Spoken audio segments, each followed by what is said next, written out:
¿Qué tal, queridos amigos? El día de hoy continúo con mi comentario sobre este maravilloso documento que nos ha regalado el Papa Francisco, que es la Gaudete et Exsultate, esta exhortación apostólica, que es un llamado fuerte a la santidad de todos nosotros.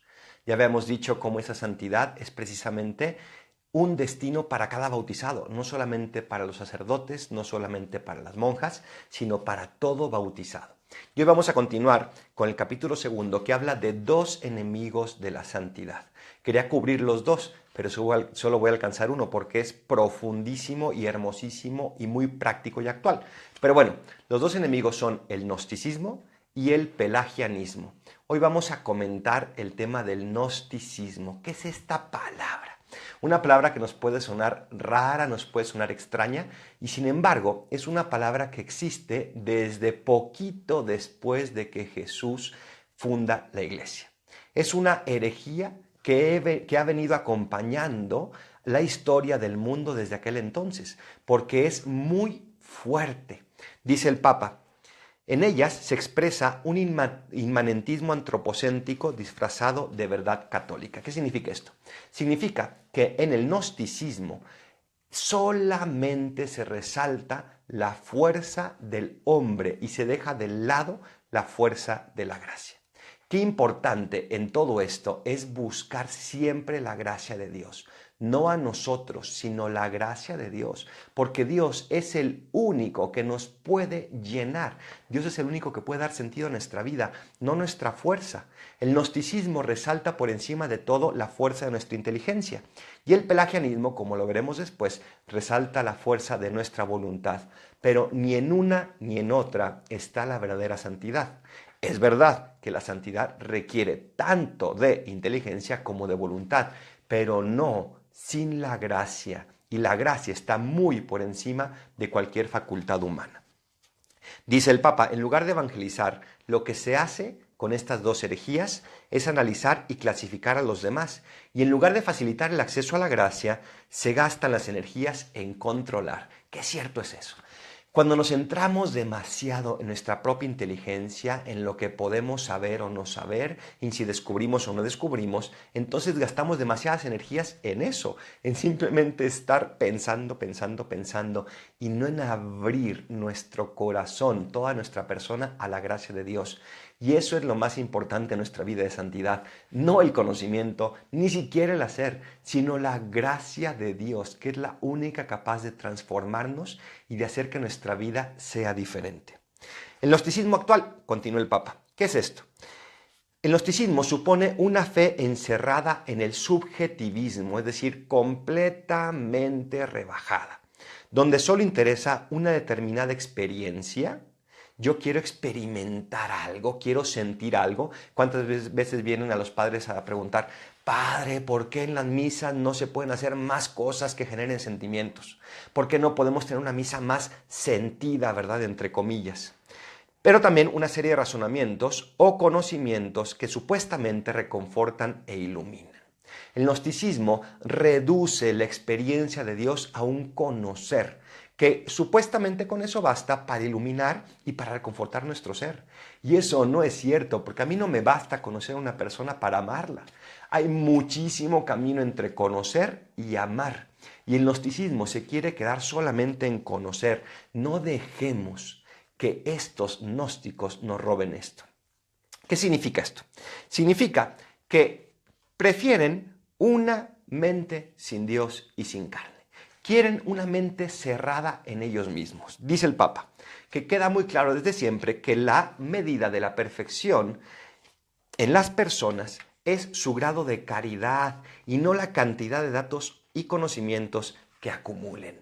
No es verdad que lo que de verdad determina quiénes somos no es lo que sabemos, sino cuánto amamos. La caridad. Los gnósticos se quedan simplemente en conocer, conocer, conocer, conocer, y supuestamente con eso ya llegamos a la salvación y a todo lo que necesitamos. Y si yo me quedo solo en conocer, ¿qué sucede con toda mi persona? Que se vuelve una persona fría, una persona sin fuerza, una persona dedicada simplemente a conocer y conocer y conocer y no amar. Y dice el Papa, los gnósticos tienen una confusión en este punto y juzgan a los demás según la capacidad que tenga de comprender la profundidad de determinadas doctrinas. Mucho de esto se refleja en todos los movimientos de la New Age. ¿Cuántas veces eso se reduce a conocer, no sé, el grado de ángeles que hay? A conocer cómo debemos de colocarnos para lograr una experiencia mística, en conocer los pasos exactos que tenemos que dar para lograr una meditación. Todo eso es simple conocimiento y no aporta nada si no hay gracia de Dios de por medio. Y lo peor es que los gnósticos comienzan a juzgar y apuntar el dedo a los demás, diciendo que si no hacen las cosas como ellos lo hacen, entonces no son buenos y no funcionan. Y la verdad es que la caridad no juzga a los demás, porque el juicio está solamente en manos de Dios. Pero estemos atentos, dice, no se refiere el gnosticismo a los racionalistas, que son enemigos directos de la fe cristiana, sino que los gnósticos pueden estar metidos en nosotros mismos. Nosotros podemos serlo sin saberlo. En nuestras parroquias, en nuestros movimientos, en nuestras instituciones, ahí pueden estar metidos, porque una cosa es un sano y humilde uso de la razón para reflexionar sobre la enseñanza teológica y moral del Evangelio. Fundamental, la teología requiere la razón. No es irracional, no es fideísta. La teología crece con la razón, pero no se agota con la razón. Y otra, dice el Papa, es pretender reducir las enseñanzas de Jesús a una lógica fría y dura que busca dominarlo todo. A fin de cuentas, el gnosticismo busca una doctrina sin misterio. Y eso, no corresponde con Dios. Dios en sí mismo es un misterio, no en el sentido de algo oscuro, sino en el sentido de que nunca vamos a lograr comprenderlo del todo. Porque si lo comprendemos, como decía San Agustín, entonces no es Dios. ¿Cómo puedo pretender yo meter el mar en una cubeta? Imposible. Yo puedo tener un poco de agua del mar en una cubeta, pero no puedo meter todo el mar en la cubeta. ¿Cómo puedo pretender yo meter todo Dios en mi razón? Yo puedo ir conociendo cada vez más a Dios, pero no puedo pretender que Dios esté y se agote en mi pura cabeza. Dios nos invita a ir profundizando en ese misterio cada vez más, no agotarlo. La vida cristiana está llena de misterios y la iglesia no tiene miedo a reconocerlo. La iglesia no tiene miedo a decir que tiene muchas razones para explicar las cosas, pero que la razón no agota toda la explicación del misterio. Y eso es maravilloso, porque entonces requiere de nosotros un abandono a un Dios que más que entenderlo, hay que amarlo. Requiere de nosotros un abandono a un Dios que nos busca por quienes somos, no por lo que conocemos o sabemos. No pretendamos reducir nuestra fe cristiana a una serie de conocimientos, porque entonces va a ser una fe sin vivencia, va a ser una fe desencarnada, sin importarle los otros y sin importarle tampoco Dios. Cuando alguien tiene respuestas a todas las preguntas, dice el Papa, demuestra que no está en el sano camino. Si tú estás en un lugar donde te dicen que ahí vas a encontrar todas las respuestas, cuidado, porque todas las respuestas las encontraremos en el cielo y nada más. Pero aquí en esta tierra vamos caminando de misterio en misterio y en misterio. Por ejemplo, el gran misterio del sufrimiento de los inocentes. ¿Dónde está la respuesta a eso? Solamente encontramos un indicio de respuesta en la cruz de Cristo, pero no en una serie de razonamientos que por más que intentemos desarrollarlos, nunca van a agotar ese misterio. Por no decir el misterio de la Eucaristía o de la Santísima Trinidad, ¿verdad? Vamos progresando, vamos entendiéndolo más, pero qué curioso, no en la medida en que tenemos más razones, sino en la medida en que tenemos más cariño, más amor desde nuestro corazón. ¿Por qué? Porque Dios nos supera infinitamente, dice el Papa. Siempre es una sorpresa Dios, siempre nos sorprende, siempre encuentra nuevas formas de manifestarse, siempre encuentra nuevas luces para guiarnos en nuestro camino. Y eso es maravilloso. Y no somos nosotros los que decidimos en qué circunstancia histórica encontrarlo, ya que no depende de nosotros determinar el tiempo y el lugar del encuentro. Los gnósticos pretenden hacernos creer que con una serie de disciplinas, que con una serie de actos, tú vas a llegar a encontrarte con la divinidad. Y eso no es cierto. Porque el encuentro con Dios depende en primer lugar de la voluntad divina de manifestarse, de revelarse. Y eso no lo podemos forzar por más disciplinados, entregados y constantes que seamos. No nos engañemos, Dios está en todas partes, Dios ya está en nosotros, pero la manera de manifestarse, la manera en que nosotros podemos verlo, no es simplemente poniendo nosotros una serie de actos para entenderlo y para sentirlo, sino es simplemente disponiéndonos, sobre todo a través de la gracia, para que Él se siga manifestando. Es cierto, ayuda a la disciplina, ayuda a la metodología, ayudan ciertos actos que hacemos, pero no aseguran que vamos a tener un encuentro sentido o un encuentro real con Dios. Porque por más actos que hagamos, si Dios no se manifiesta, no podemos percibirlo. Gracia, gracia, gracia. Todo es gracia en nuestra vida. Y por eso estamos en paz, mucho más en paz que si aseguráramos el encuentro cada vez que hacemos ciertos actos.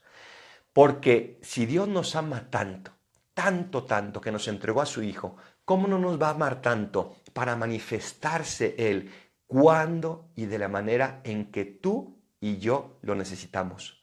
No en la que creemos que lo necesitamos, sino en la que realmente lo necesitamos. Y por eso esto da muchísima más paz, porque Dios nuestro Señor no es el Señor de una disciplina, sino el Señor de la gracia, y está dispuesto a entregarse cada vez que nos dispongamos a través de esa gracia.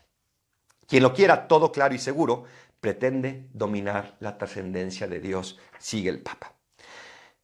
Y el Papa continúa diciendo que la razón tiene muchos límites. Nosotros llegamos a comprender muy pobremente la verdad que recibimos del Señor y todavía con mayor pobreza a expresarla. ¿No te pasa que de repente creemos que ya entendimos una cierta verdad? Y sí, dentro de nosotros tenemos una cierta claridad, pero cuando pretendemos explicarla, nos faltan palabras, nos falta algo. Porque así es la trascendencia de Dios, no se agota con la razón. Y por ello, no podemos pretender que nuestro modo de entenderla nos autorice a ejercer una supervisión estricta sobre la vida de los demás.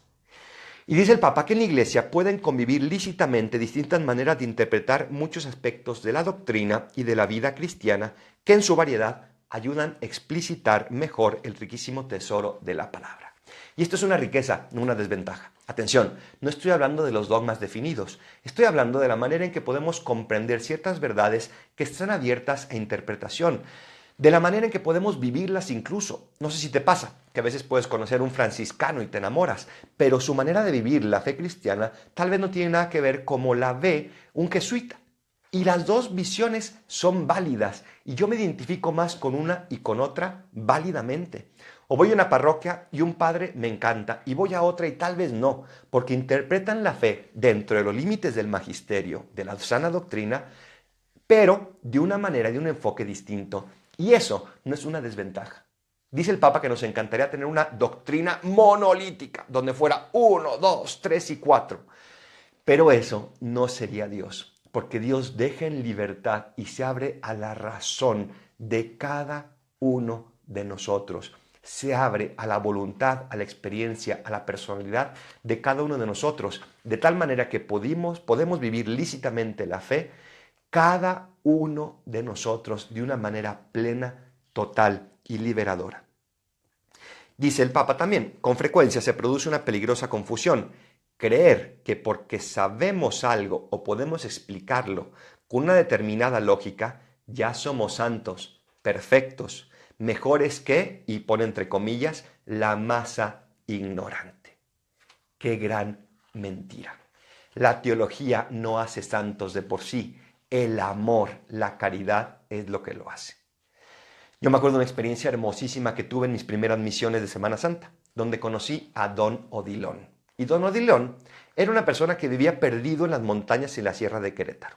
No tenía ninguna instrucción, apenas si podía leer, y sin embargo tenía una fe y un conocimiento experiencial de Dios que ninguno de nosotros podíamos superar, porque el verdadero conocimiento de Dios nos lo regala Él, no los libros, no la doctrina, no el esfuerzo, sino Dios. Claro que los libros, la doctrina y el esfuerzo son importantes, pero sin la gracia de Dios, sin esa apertura humilde a recibir el misterio, de nada sirven. No dejemos que la razón le gane al corazón. No dejemos que la razón encerrada en sí misma pretenda ser suficiente para relacionarse con Dios. La caridad es la medida de la santidad. Termino con esta pregunta. ¿Cuánto conoces tú? Ojalá que mucho, porque hay que ilustrar nuestra fe. Pero ¿cuánto amas tú? Ojalá que mucho más, porque el amor es lo que da sentido y fuerza a nuestra vida. Termino este día pidiéndoles a todos que me encomienden, y yo también les aseguro mis oraciones, para que nos permita Dios seguirlo conociendo mucho, pero no pretender agotar nuestro conocimiento, no pretender agotar nuestra fe en ese conocimiento, sino sobre todo en el amarlo a Él por encima de todas las cosas y al prójimo como a uno mismo. Que tengan muy bonito día 1 de mayo. Inicia el mes de María, encomendémonos a esa Santa Madre nuestra y pidámosle que nos lleve por el camino de un verdadero amor, de una verdadera entrega, de una verdadera caridad. Dios les bendiga a todos.